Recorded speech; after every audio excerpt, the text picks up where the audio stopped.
Good morning, everyone. Good morning, Saurabh. Good morning, Shripad.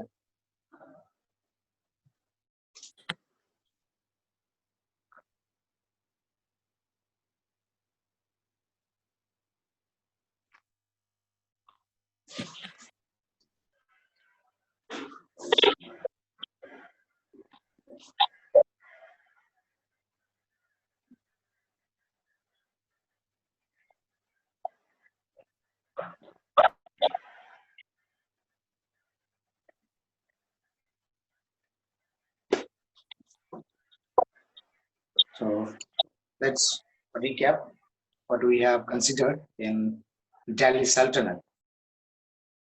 So very first, we have started by establishing the Delhi Sultanate. So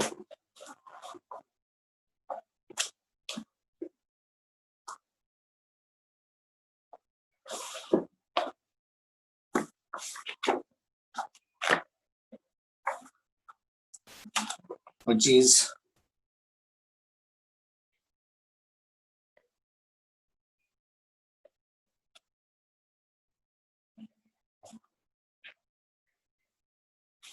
okay, it is also called okay, in Delhi Sultanate we can have 5 different dynasties basically. Right. So first is the slave dynasty, the Khilji dynasty, the Tughlaq dynasty, the Sayyid dynasty, and last one is the Lodhi dynasty. Prior to Delhi Sultanate, we have also considered the background of the establishment of Delhi Sultanate. So in that case, we have considered Muhammad bin Qasim, who had conquered Sindh, like the first invasion or the foreign invasions we can consider. Then Mahmud Ghazni, and later on Muhammad Ghori, right, who can be considered as the founder of Muslim rule in India, right? So this could be the reason, right? And again, we have at the same time considered because of the organizational administration and lack of the cooperation of the Rajputas, right? The success to these invaders have been there. Right? So among these 5 sultanates or dynasties in the Delhi Sultanate, we have started looking into the first one, that is the slave dynasty, so which extended from 1206 to 1290. Right? So the first ruler of this dynasty we can consider is the Qutbuddin Aibak,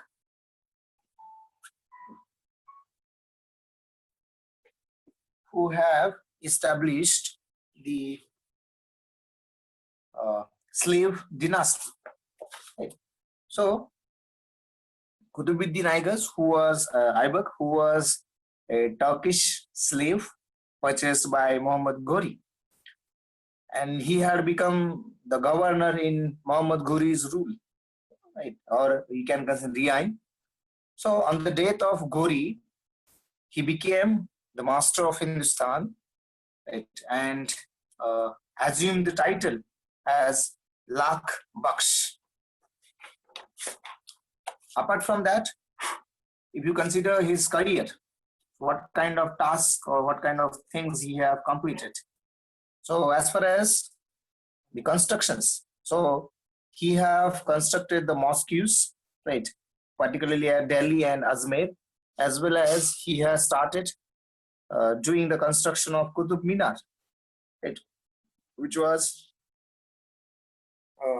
in the memory of the author you can consider. Right. So he was a great patron of learning, and therefore he had patronized the writers. The names of the writers you can consider as Hassan Nizami, who have written Tajul Masir, and Fakhruddin, who had written Tariq-e Mubarak Shahi. and in 1210, Aibak died. Then next ruler, whose name was Shamsuddin Iltutmish. And again, he was the slave of Aibak. He occupied throne in 1210, 1211. So he was a capable ruler, and he was considered as or regarded as the real founder of the Delhi Sultanate, because he made Delhi as the capital instead of Lahore. He had also saved Delhi Sultanate from the attack of Genghis Khan. Right. Shamsuddin Iltutmish have introduced a silver coin, which is called as Tanka, and a copper coin, which is known as Jital. He had also introduced the reforms in the civil administration and the army setup, right? So that the efficiency of both increased. Further, he had set off the official nobility of the slaves called Chalisa. Right? It's nothing but a group of 40 slaves you can consider it. Right? So because of this, the slaves got a kind of nobility, right? Or noble. But this is also considered. This is also known as Chahalgani. Right? Then he have completed the construction of Qutub Minar, which was started by Aibak. Right? He was also patron, right? And he had patronized an author whose name was Minhaj Siras, who have written Tabakat-e-Nasiri. Right? Then next, the Ruknuddin Ruknuddin was the son of Shamsuddin Iltutmish, so he had crowned the throne, right, after the death of Ruknuddin. Right? But very soon he was deposed by his sister called Razia, and then later on Razia had become the ruler of Delhi Sultanate. So as far as Razia is concerned, if you look into the history of or the ruling history of India, right? So there you can find the first lady, right, who had ever ruled, right, the India. So I think we have reached to Razia Sultana. Right. So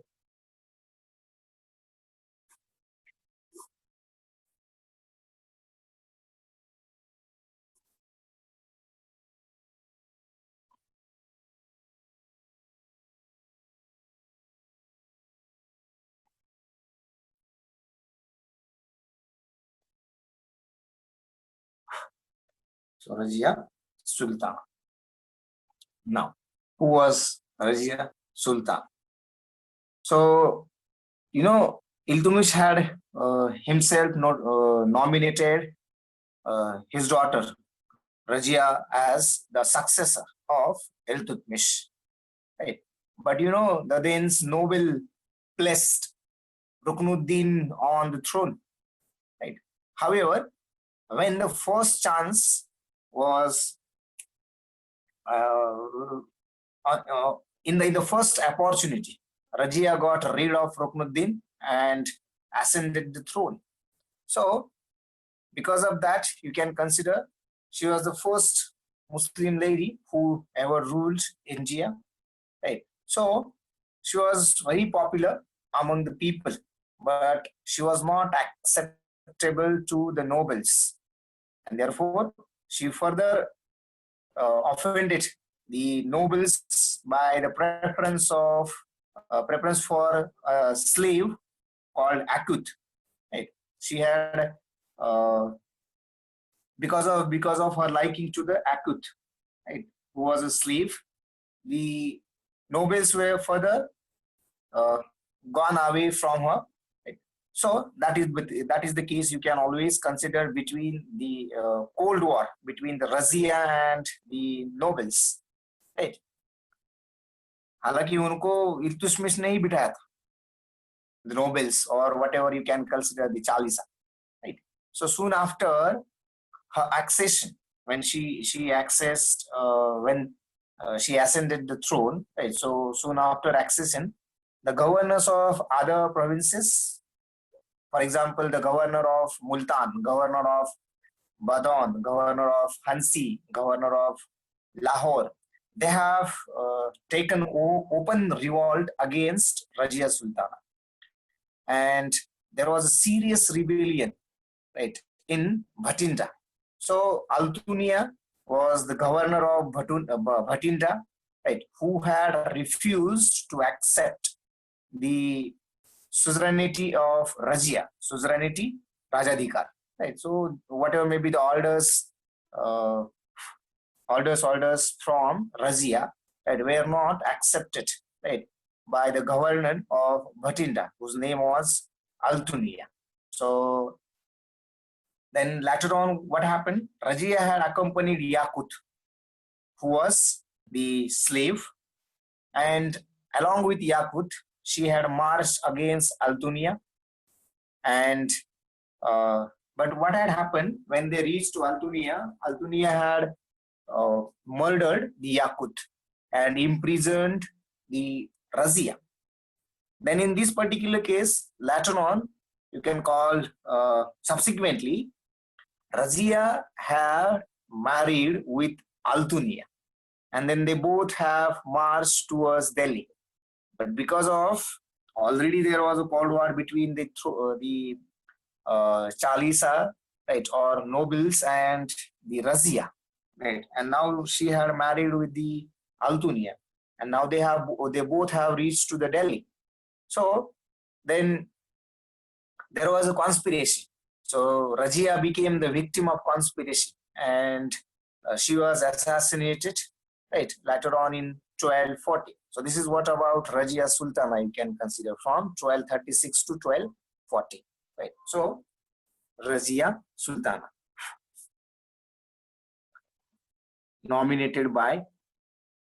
she was nominated by Iltutmish, right, as his successor,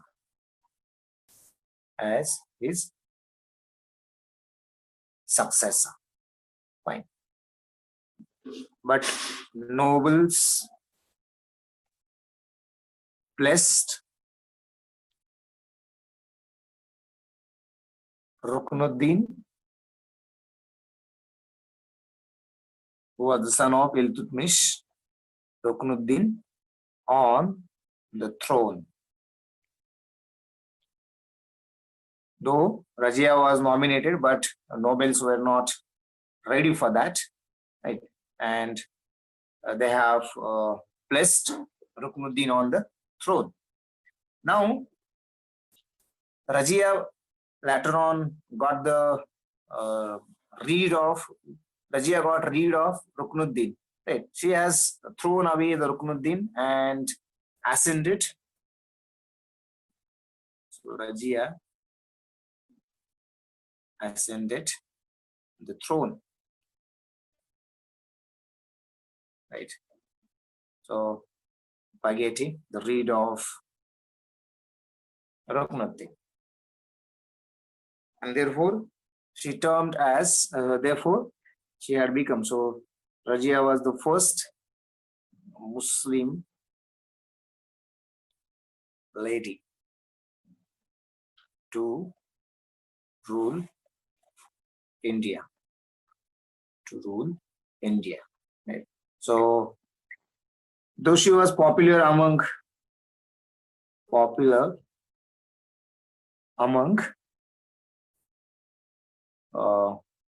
people,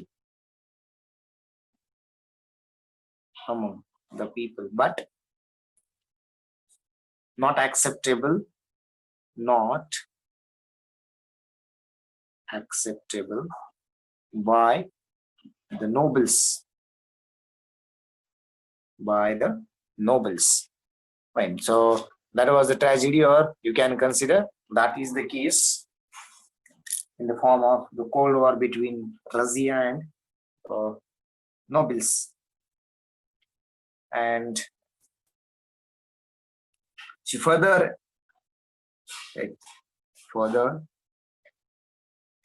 offended the nobles. She further offended the nobles because she further offended the nobles by her preference to a slave called Yakut.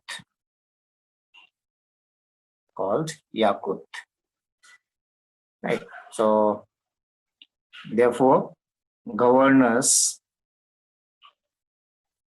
of Multan, Badan, Hansi, and Lahore openly revolted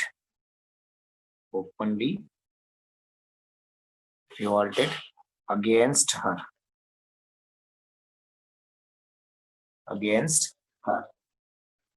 Right. So apart from these places, there was a serious rebellion between Bhatinda and Razia. Right. So again, the governor of Bhatinda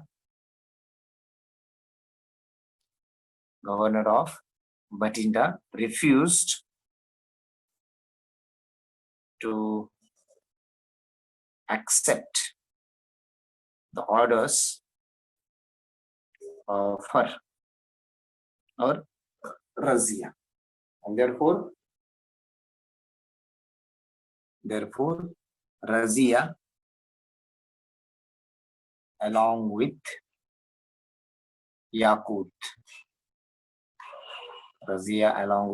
Yakut had gone to Bhatinda. Right. So name of the governor of Bhatinda is Altunia. If anybody wants, you can.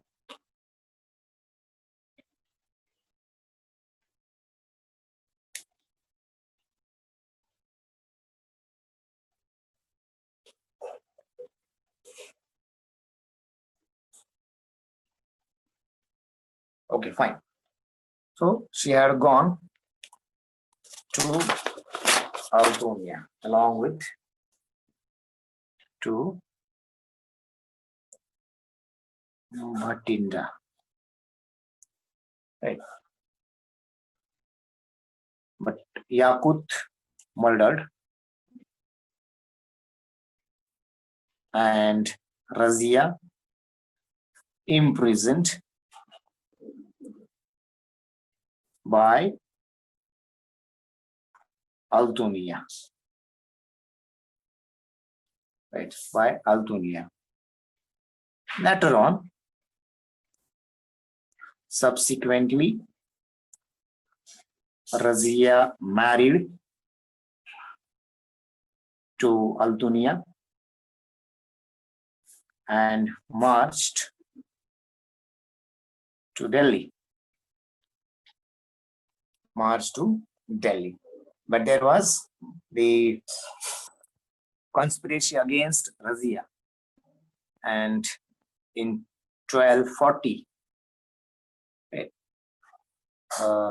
she had been the victim of conspiracy, right?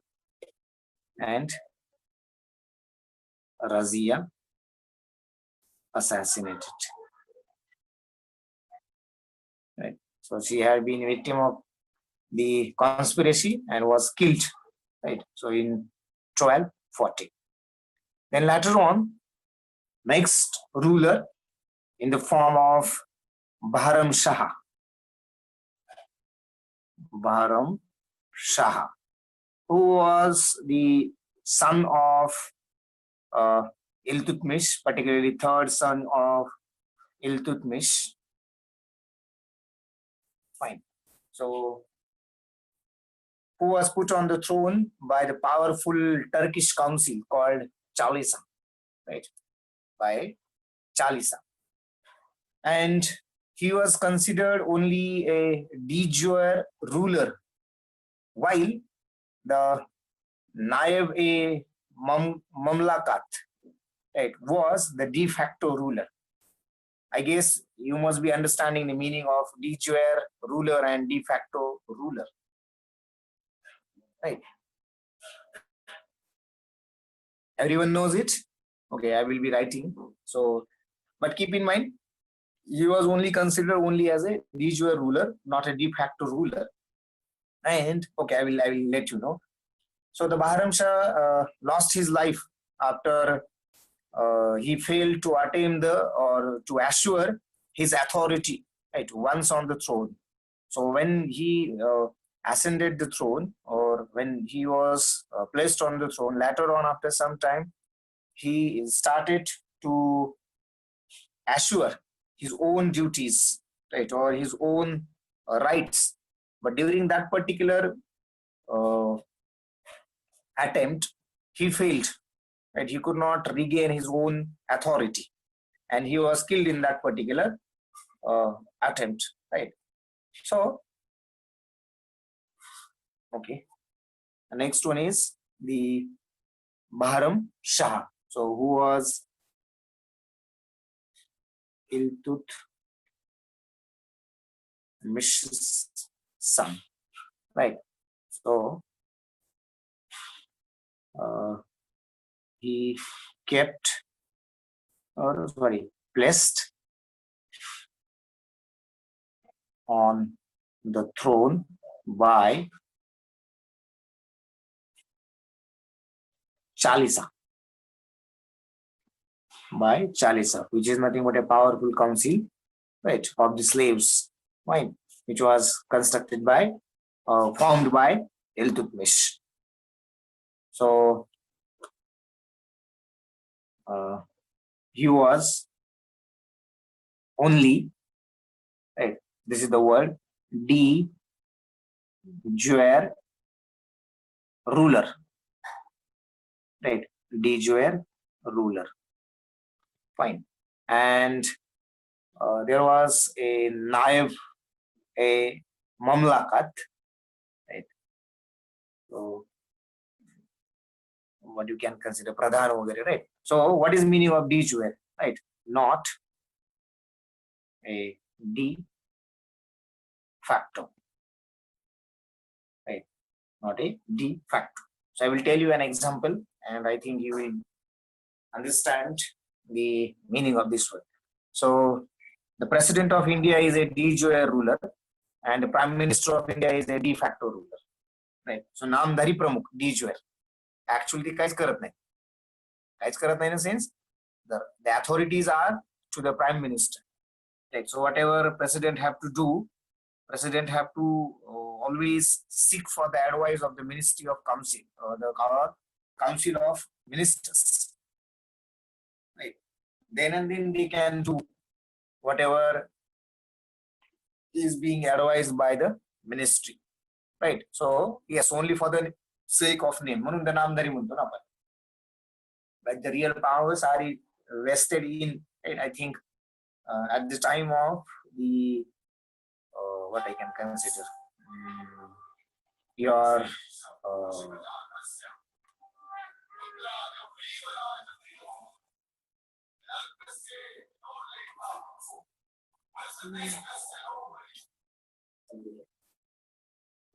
so you can consider the distribution of the powers, right, or who is actually having the real powers. That is the case, you can always consider.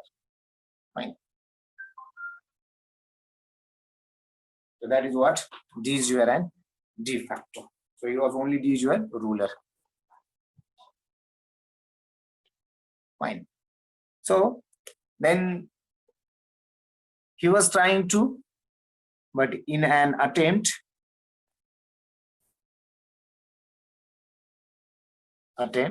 to assure or regain assure his authorities,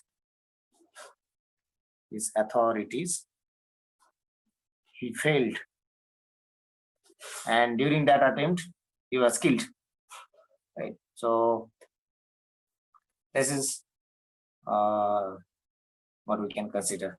This is what the Baharam Shah's career as a ruler, right? So this would be the thing, right? Now next one you can consider is the Masud Shah, right? The next ruler you can consider Masud Shah. So who had ruled from 1242 to 1246. Right. So Masud Shah was the son of Ruknuddin, right? So he was supposed to be on the throne, but he was further deposed. Right? He was assumed.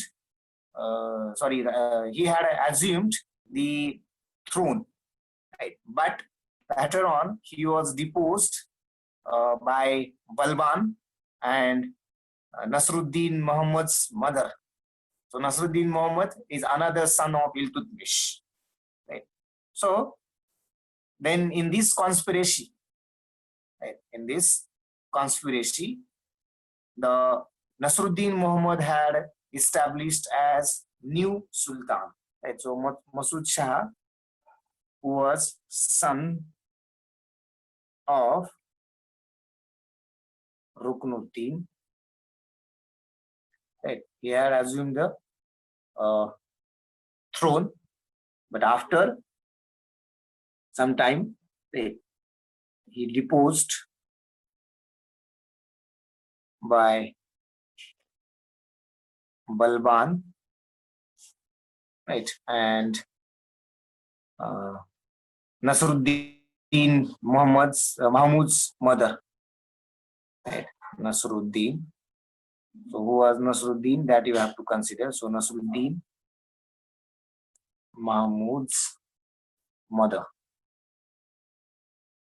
right?